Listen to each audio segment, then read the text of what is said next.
উমর ফারুক সালাত শুরু করলেন, ফজরের সালাত, আল্লাহু আকবার।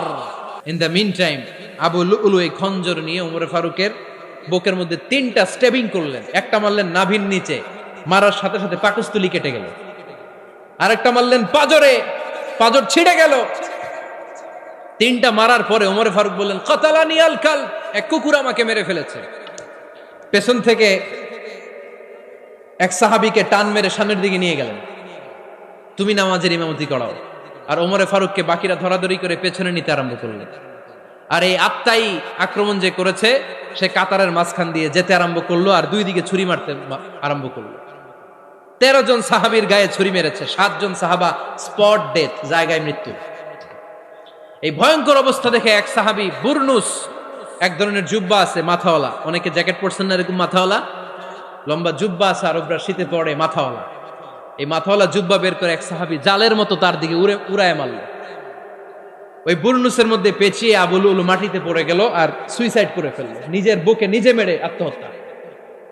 যেই সাহাবীকে ইমামতির জন্য দাঁড় করালেন, উনি ছোট্ট সূরা দিয়ে প্রথম রাকাতে সূরা আল কাউসার, দ্বিতীয় রাকাতে সূরাতুল ইখলাস দিয়ে নামাজ শেষ। উমরে ফারুক বেহুশ। উমরে ফারুক কি বেহুশ। সবাই কান্নাকাটি করতেছে, সবাই দেখতে গেলেন, এখন হুঁশ ফিরে না।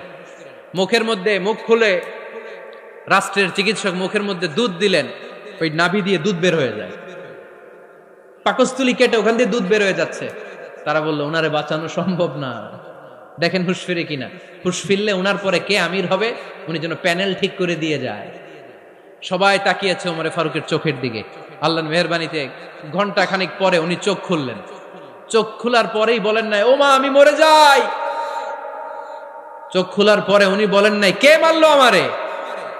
চোখ খোলার পরে উনি বলেন নাই, আমার পরে নেতা কে হবে। চোখ খোলার পরে সর্বপ্রথম কথাটি ছিল, আসল্লান নাস, আমার নেতৃত্বে যে ফজরের নামাজটা শুরু হয়েছিল এটাকে ঠিকমতো তোরা পড়েছিলি? আমার নেতৃত্বে যে ফজরের জামাত শুরু হয়েছিল সেটা ঠিকঠাক মতো সমাপ্ত হয়েছিল কিনা আগে বল। আসল্লান নাস, নামাজটা হয়েছে কিনা বল। সুবহানাল্লাহ বলতে পারলেন না? This is Umar, hour super hero. নেতা অনেকগুলো লাগে না, এরকম নেতা একটাই যথেষ্ট যে গোটা বিশ্বকে কাঁপায় দিতে পারে। চিল্লায় বলো ঠিক কিনা। বিশ্বনবী মক্কায় বসে বসে তাহাজ্জুদের সালাত পড়ে আল্লাহর কাছে দোয়া করলেন, আল্লাহুম্মা আইজ্জাল ইসলাম বিআহাব্বির রাজুলাইনি ইলাইক। ও আল্লাহ, 2 জন লোকের নাম বলবো, 2 জনের দরকার নেই, এই 2 জনের একজনকে আপনি ইসলামের সুশীতল ছায়া তলে এনে